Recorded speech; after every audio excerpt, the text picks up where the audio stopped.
So whenever we're building a machine learning model, we prioritize one thing. We prioritize the fact that we wanted the loss function to be as low as possible. And then we stop training when the model's loss function plateaus and the training performance accuracy tends to plateau as well. So those are like two different concepts I'm going to be explaining in this video. Loss function is said to be a meter that we use to measure the pain of a model, the pain point of a model.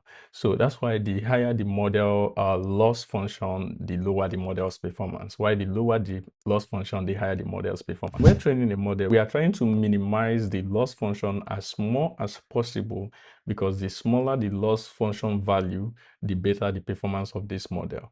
And here is what I understand. Whenever a problem, whenever a fact, whenever anything can be measured, that means it can be controlled. So provided we measure the loss function, that means we are going to control it. So basically, when we are building a machine learning model, we try as much as possible to control the loss function.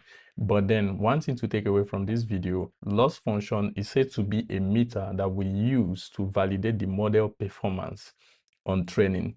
So models are like, when we're training a model, it tends to go through different iterations, and then in the course of those iterations, loss values are always given to us for each iterations, and those loss value, what the model does in the next iteration or in the next epoch,